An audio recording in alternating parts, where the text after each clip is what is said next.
Welcome to Unlocking Bach, audio program notes for upcoming concerts in Music Worcester's The Complete Bach. I'm Artistic Director Dr. Chris Shepard. Join me as we climb into the miraculous mind of Johann Sebastian Bach. Hello everyone, I am Chris Shepard, the Artistic Director of The Complete Bach. And I'm bringing you today a special episode of Unlocking Bach.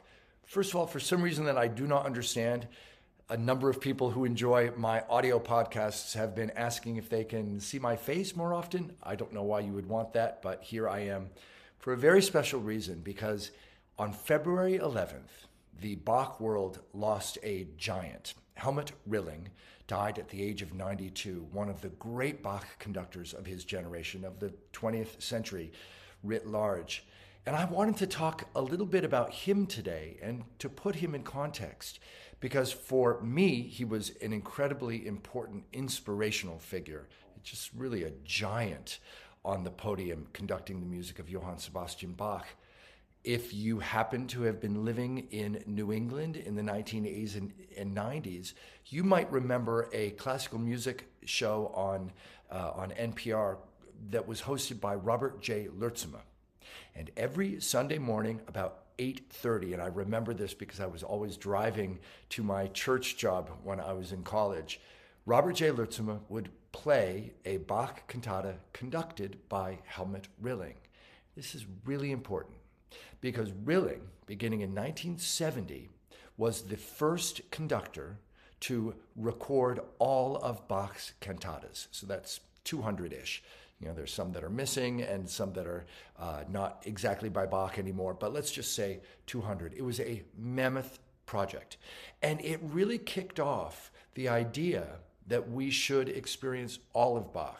So of course, the Complete Bach has inherited that tradition, that mantle. When I was in Sydney and we performed all of the choral cantatas, that was the sort of project that had been instigated by and inspired by Helmuth Rilling.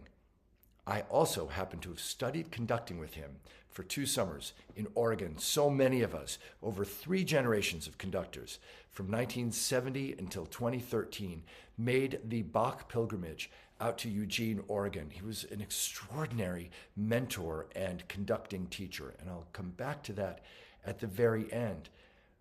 The reason that I want to talk about him now, not just because he died so recently, but also because this year I've been focusing a great deal in our programming on showing you the difference between the use of period instruments, historically informed practice as it is now called, and modern instruments. In some cases, you've heard the same piece performed in these different ways, particularly BWV 169, that gorgeous alto aria performed on modern instruments and on period instruments, first by the musicians of the Old Post Road and then Simona Dinnerstein in Baroqueland, so that you could hear for yourself the way in which these colors inform and transform the music of Johann Sebastian Bach. It is now called historically informed practice, which is a pretty neutral term, but when this whole movement first emerged in the 1960s, it was a much more polemical world, and it was a world that did not take prisoners. This is very important to know because all of this has changed, and I work so often with people who play both period instruments and modern instruments. This last performance that we did with the Worcester chorus of choruses and arias and recitatives from 3 cantatas of the Christmas Oratorio, it was a phenomenal period instrument group, but I knew a lot of these players who also played modern instruments. Not so in the beginning. In the beginning of this movement, the authentic instrument people were seen as either hippies or as, I don't know, maybe the kind of people that hide out in an antique store all the time or in an antiquarian bookstore. They were seen not as real musicians, but as very well-meaning avocational amateur musicians. And one of my favorite quotes from all of the awesome reviews, which were very off-putting of period instruments in the very beginning of that era because they didn't really know quite yet how to master them. So they might not have been playing in tune all the time. Sometimes what would happen is you would get sort of second-tier modern players experimenting on these period instruments. And when they would do that, it meant that they didn't themselves necessarily have great technique. It took the generation following the 1960s, and then those people became incredible virtuosos on their instruments. But my favorite, very nasty quote early on by a reviewer whose name, unfortunately, I can't remember right now, he said, "We need period instrument revival as much as we need period dentistry revival," which is so insulting. Proved not to be true. And the other thing that proved not to be true, which is fascinating, is that nobody in the 1960s, including the people who were actually at the forefront of that movement, none of them foresaw that within a decade, the use of period instruments was going to sweep away the use of modern instruments in performing Bach's music, particularly the vocal music. And I can give you a little anecdote about this. I conducted a group called the Masterwork Chorus of New Jersey, wonderful group that rehearses and performs in Central Jersey. But for decades, for 60 plus years, they performed Handel's Messiah at Carnegie Hall and sometimes at Lincoln Center. For decades, they would do 4, 5, or 6 performances. Why? Nobody else was performing it in New York. Why was no one else performing it? Because as soon as period instruments came along in a big way, anybody who performed the music of Bach or Handel using old-fashioned orchestras and choirs of 200 people got really bad reviews. They didn't care. David Randolph, their conductor, didn't care. He kept doing it. And now, of course, everybody does Messiah, and Masterwork still is holding on with one performance each year because we have a dedicated and devoted audience, and it's a great performance. But it's interesting because now we are up against, I say we, it's not my group anymore, Marty Sedek, my great friend, has taken over, but I still think of them as part of my world. They are up against all these groups, many of whom are using modern instruments. There are 3 nights in a row at Carnegie Hall right before Christmas. Musica Sacra with Kent Trital, the New York Oratorio Society with Kent Trital, both of those with modern instruments in general, and then Masterwork. But back in the day, nobody was using these modern instruments except for Helmuth Rilling. He just kept doing what he was doing. So what was he doing? He was born in 1933 in Germany, and that's important in and of itself. I think of my own dad, who was born in 1934, and he would read and reread all these books about World War II. Why? Because he was a boy during World War II, but he himself never saw any kind of battle. He was, by the time the World War II was over, he was 12 years old. And Rilling was that generation as well. So he was untouched by the sullying nature of having been possibly a Nazi in Germany in World War II. You think of great conductors like Furtwängler. He never got his career back in that sense. And others like von Karajan had to deal with the was he, wasn't he question. For Rilling and his generation, that wasn't a problem. So that was a helpful thing for him and for his career, particularly in the West, because there wasn't any of that question. He was a German of that long tradition. This is really important. He was part of what might be called the cantorial tradition. Bach himself was a cantor. In German, Kantor, K-A-N-T-O-R, which is, yes, the director of music at a church, but it's more than that. It's sort of the musical minister at this church. And these cantors have incredible Lutheran theology background. I think of our own great friend and partner in the Complete Bach, Mark Mummert, who is a Lutheran cantor and taught musical theology in seminary for decades. That it's a different kind of tradition It's not just like being a music director as I am at an Episcopal church. No, the cantor tradition is musical and it's theological. This is very much true of Rilling. And in this sense, Rilling was part of this long lineage. You think of one of these great lineages, Alfred Brendel going back, his teacher, all the way to Beethoven, one of those traditions. Germans, and we talked about World War II, this was one of the real problems with Germany and how World War II then came about, was because they are a nation, post-Bismarck, if you think about that whole era, that was very conscious of those lineage traditions. This person was my teacher, this person was his teacher, all the way back to the year dot, right? And in this case, all the way back to Bach. This very important tradition. Interestingly, Helmuth Rilling was in West Germany. When the wall came down, he is from the essentially Stuttgart area. That's where his orchestra is. That's separate from the Leipzig tradition. Now, why am I circling around this? And I should tell you all, by the way, if you don't know me, anybody in my choirs knows this is the point at which I say, don't get me started, because this was the subject of my PhD thesis. And it is very close to home, all of this information. And I find it endlessly fascinating how life can change in ways that you can't imagine. And these aesthetic movements come and sweep away the old. The image that I like to use is the French Revolution, because we sort of have a little bit of a sense of analogy there.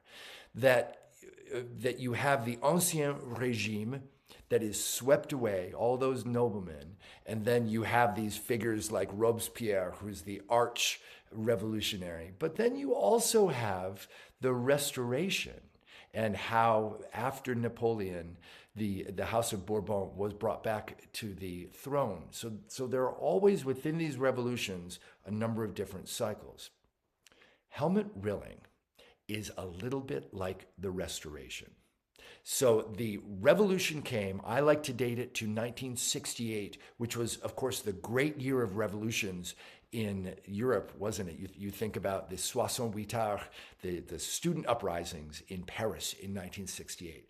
Now, it is just happenstance that Nicholas Harnoncourt, who was the first great period conductor, with his musical partner, Gustav Leonhardt. But I always think of Harnoncourt because in 1968, he released his recording of the B minor Mass using period instruments. And this really is a great line of demarcation, that whoever had come before suddenly seemed like the Ancien Régime, that they seemed so out of date, no matter how big they were. And then afterwards, this is the interesting thing about Rilling, is that he managed to keep his career going where others couldn't, because he just kept doing what he was doing. And he just occupied that space of lineage in the cantor tradition. So remember what I said, what was he doing? 1970, he started releasing these recordings. I think one of the things I love the most about Helmuth Rilling's story is that I have the same story. That what he did when he was still in college, he put together this choir, and they went to a town called Geschingen, and they named themselves the Geschingen Kantorei. And Kantorei, there's that word, a choir that is related to the cantor, which was Helmuth Rilling. And they performed a lot of music from all eras. This is the thing about Rilling. He will forever be associated with Bach, but he was a master musician of all types of music. I won't get into this today, but he commissioned and premiered great works like the Penderecki Credo, a lot of music. But for our purposes, what often happens, this is what happened to me in Sydney, is you're doing everything plus Bach, but eventually you think, oh, wow, this Bach stuff is amazing. And he writes about this, that they eventually said, well, we're enjoying these cantatas. Why don't we do them all? That's what I did in Sydney. That's what we're doing, you and I, in Worcester, this idea of, well, then why don't we do it all? Such is that pull, that orbital pull of the music of Johann Sebastian Bach, that he inspires people to do this. So Rilling, even at the height of that polemical period where really the authenticity, and that word was so important. This is authentic because we are using the instruments that Bach used, and we are consulting the treatises, the writings about how to perform this music that were around in Bach's time. So this is authentic. But isn't it also authentic to remain in the same tradition that Bach himself lived in? This well-educated, steeped in Lutheran theology cantor, Helmuth Rilling, a great musician, great organist. That is also a form of authenticity. Well, it didn't feel that way in the 70s and 80s. But as tempers cool and as people grow and mature and the scene itself shifts and lands in different ways, for example, fast forward to the early 21st century, and Juilliard, the bastion of great romantic and 20th century playing, they institute a program called Juilliard 415. That's the ensemble of period playing. So that's how we know that in the end, these two streams merge and they play off one another. But it was not like that. It was not like that for decades. I'm going to talk more about Rilling in that in a second, but I want to talk about another figure. Born in 1926, and I've got to tell you, I've not been able to figure out where he was during the end of World War II, because of course he would have been, perhaps of conscription age. And this is Karl Richter. And you may know this name. He was the Ancien Regime. He was the absolute apex of German Bach performance, particularly in the 1950s. His recordings with great singers like Dietrich Fischer-Dieskau continue to be extraordinary. Like Rilling, the tempos are slower than you want. The playing is really modern instrument playing, really getting into the depth of the string and the string playing. And yet, it's still genius by its own light. Karl Richter, unlike Rilling, and I'll tell you about this in a second, who just kept doing what he was doing and didn't pick any fights with the establishment. Richter picked fights. And I think, as I think about what happened to him, I think he was just so befuddled because here he was, really, his recordings, everybody owned them. He made these films that people watched. And I think of this amazing story. A good friend of mine, Imre Palo, who was a conductor at City Opera for many years. He ran the conducting program at the University of Indiana, but he is actually Hungarian by birth. His father ran the Hungarian National Opera. His godfather was Zoltán Kodály, so Imre was really like the establishment in that part of Central Europe. And when he was a very young man, I think this must have been an incredible experience. He was assistant conductor to both Karl Böhm and Herbert von Karajan in summer festivals in this period, in the early 60s. So he really was at the heart of what was happening. And one day I said to him in Sydney when I was doing this research, I said, but Imre, I don't understand. What happened to Karl Richter? Did he have this huge position that I think he did? And Imre, he had a very deep voice and great Hungarian accent. He said, we thought that Richter was God. He said they would make these pilgrimages to Munich, which is where Richter's choir was, the Munich Bach Choir and Orchestra. He said every musician would go to see how Karl Richter would conduct Bach. I said, then what happened? That sort of like overnight his career was ruined. And Imre said to me this statement that I think is absolutely genius. He said, but Chris, Bach was God. And when you disagree with God, you don't say, God, I disagree with you. You say, God is dead. Isn't that fantastic? I think that is pure genius because that is what happened. That's what happened to these great players and singers and conductors of the music of Bach in that era because they all did. Even von Karajan conducted Bach. But as soon as it was no longer authentic, what can you do except to discard that whole generation? And Richter did himself no favors.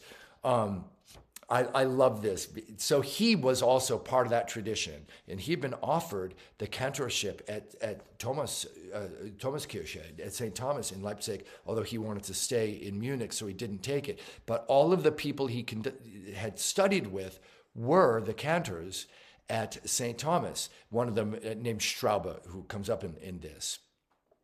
So what Richter said when he was interviewed about this in the 1970s, I would not compare the purists, these early instrument conductors, with great musicians like Straube. I find all that great musicianship is more important than mere fashion. Fashion is for the moment. What's important is how great musicians feel about the music. Whoa. How insulting is that? So he's saying, yes, this fad, this fashion for these period instruments, but those guys aren't real musicians. No. Straube and von Karajan and Furtwängler, myself, Karl Richter, may have been thinking, we're the real musicians. It proved tremendously unprescient. He didn't understand that this was a movement that itself was going to mature. And as I've said, come around, we are at another tectonic plate shift so that we can have people like Emmy Ferguson, the great flute player who you're going to see next year, sometimes play modern, sometimes play on period flute. That just was unimaginable in the 1970s in particular. And poor Richter, who died at the age of 54 in 1980 from a heart attack. It's just so sad. On the other hand, he might have done himself a favor if he had been at least somewhat accommodating.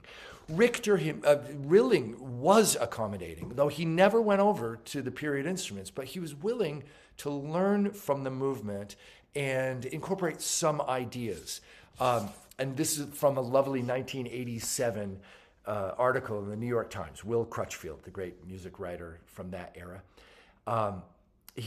This is from a profile, and Crutchfield writes, but has a period instrument performance ever achieved for Rilling the authenticity of experience that he seeks? Authenticity of experience that he seeks, or given him musical satisfaction? The answer is a gentle no, soft, but so quick and certain that it amounts to dismissal. Mr. Rilling is happy to remain within the tradition of Bach as an ongoing presence in German cultural life and as a musical figure beyond time. There is no need to search for him in the past, he says, Rilling. And his life of work in Bach is evidence that Mr. Rilling has found him always available in the present. Isn't that wonderful? And that speaks to what I'm saying is a kind of authenticity. The authenticity of tradition, of which Rilling is an inheritor and one that he passes along to others. So I mentioned the French Revolution, and forgive me, this is a very poor, it's an incomplete analogy, but I think it's kind of cute. That you have the Ancien Regime who lose their head. And poor Richter, it really was. And just as a sidebar, even sadder, he lost his eyesight in the last decade of his life. There's stories about how he tried to memorize as much music as he could before he fully went blind. It's very sad. So that's the Ancien Regime that doesn't make it. And then the generation of the revolutionaries themselves, led by Harnoncourt and Leonhardt, who forever change the landscape. Well, it's not actually the restoration of the Bourbon dynasty that I think of, which is the most important thing about Rilling, because it is not actually what Rilling did in Germany that I believe will be his lasting legacy. Those recordings are important, and what he did with the Geschinger Kantorei and the Stuttgart Chamber Orchestra and the Bach Academy Stuttgart, where he taught conducting to generations, just as in Oregon. But the truth is that in Europe, it really became suffused with the period instrument revolution. And so what Rilling was doing was important and certainly respected. And he's one of the people around the world who was always thought of as one of the great Bach. He didn't like the word scholar, but You can think of him like that. But no, Rilling's legacy is through people like me in America. That's where he had the biggest influence. So you know, quite cheekily, what I think of as the analog is not what happened in France later in the 19th century, post-Napoleon. I think of when the French sent over a puppet archduke from Austria to run the government in Mexico, when the French, for a small period in the middle of the 19th century, took over Mexico. That's what I think about. I think that it was the counter-revolution in America. He was an absolutely extraordinary teacher. I just can't tell you enough about how inspirational Rilling was. First of all, I talked about how Richter memorized all this music at the end of his life and before that as well. We would see Helmuth Rilling conduct one Passion, like the St. Matthew Passion, one night, and then the B minor Mass the next night, everything from memory. He conducted from memory all the time. And you would see him walk around this little town of Eugene, Oregon, and you just knew that it's like you could see the notes over his head. He was a tremendously modest, really, really gentle man. But this one time I was walking to rehearsal, and I found myself, so here I am, like 24 years old. Much to my horror, I didn't realize it in my own head. Music was in my head because I was memorizing, because we all memorized, because of Rilling. And I found myself walking next to him, just the two of us. And I had no idea what to say. He wasn't a real human being to me. He was this, as Imre Paulo said of Carl Richter, he was God. I still don't remember what else happened and what we said. I was in a full flop sweat thinking, how can I talk to this man? But he did have that sort of a presence where you were so struck by the capaciousness of his brain, his intellect, and his musical skills. But he was gentle. He never yelled at an orchestra player or a singer. He was incredibly collegial. He was at the very center of the music making. And the weird thing is, it's not that he imposed himself on it, and yet it was his conception of the interpretation that would be done. You knew that every note you heard was how he imagined it, and it came out that way. On the flip side, and I'm not blaming Rilling for this any more than I'm blaming Robert Shaw, who is another one he could have been an Ancien Regime figure, because he was very famous for the B minor Mass before Harnoncourt came along. But Robert Shaw went to Atlanta, became an orchestral conductor, and was known for conducting the major choral orchestral works and teaching that way. Had he just been Bach, it might have been just like Carl Richter, you don't know. But because both Robert Shaw and Helmuth Rilling worked with modern instruments and modern choirs, not light-voiced, trying to sound like boys. In America, we resisted the hastening of the kingdom of period interpretation far longer than Europe did. And it really took decades for it fundamentally to take hold. And I think of the recently retiring Martin Perlman with Boston Baroque, for example, who was one of the first really to make that happen. Handel and Haydn brought Christopher Hogwood over in the 1990s, maybe late 80s. I should have looked that up before I talked to you, and shifted them to period instruments. And now everything that's happened in New York. But I think that part of the reason that it took so long for period instruments to take hold in a significant way in America was because we were all trained by Helmuth Rilling, who was already, and forgive me for saying this about this man I revered, but he already was a bit of a relic, if you know what I mean, a cultural relic. But as you heard from what I read, he was purposefully a relic, in as much as he belonged to a tradition that he didn't see had come to an end. It was a continuing tradition. And thank God, in a way, for that, because it means that because Rilling kept doing what he was doing, which happened to be working with modern instruments, we are able to keep doing what we have kept doing. And thank God for David Randolph and the Masterwork Chorus of New Jersey for continuing to present Handel's Messiah with modern orchestra as a little bit as the rear guard, just holding out until the reinforcements could appear. And now there's no need to be on the parapet looking to see which reviewer is going to come after you for using modern instruments. It's a really fascinating story, and if I ever can get around to it, I'll write it all down and put it out there, because it is a cautionary tale that things can be going along in the way that they've always gone along. And before you realize it, something incendiary happens. This spark is the thing that lights the fuse of the period instrument revolution, for example. And after that, things will never be the same again. So today, in this month, these weeks, I've been thinking so much about Helmuth Rilling. I owe him this tremendous debt of gratitude, even though he wouldn't even remember me. I was just this one of many whippersnappers who came through that program. But all these people who I know who worked with Rilling these last few days have been writing each other and saying, gosh, what a man he was. Maria Guinand, go back and watch the Chat JSB video I did with her. It was there that I met her, and her life changed because of her association with Helmuth Rilling.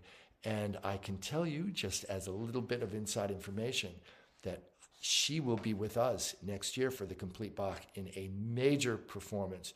And I know that backstage after the performance, we will drink a whiskey together in memory of Helmuth Rilling, or we might even smoke a cigar, which was one of his few vices. I would suggest that you go online and find Helmuth Rilling's recording of the B minor Mass. He did a couple of recordings, but it doesn't matter which one you hear. And just put on a fire, put on headphones. You're going to have to give yourself over to it. The tempi are slower than in the main. There's some that are sort of authentic tempi. But if you give yourself over to his understanding of Bach and the architecture, this was the greatest thing that he taught all of us, the architecture, the shape, and the monumental structure that undergirds the music of Bach, you will learn something, and you will realize that the Ancien Régime still has something to teach all of us. I can't wait to see you. Have a look at these concerts that we are presenting over the Bach birthday weekend, and you will see the ways in which period instruments, the Sebastians, Brandenburg Concerti, will appear, but also modern instruments, the cantatathon, and also this wonderful program, half harpsichord, half piano. So you can decide for yourself what you like. Thanks so much. And thank you for being on this journey, a journey that we owe to a large extent to Helmuth Rilling and his decision in 1970 to start recording all of Bach's cantatas. I will see you soon. Thanks so much.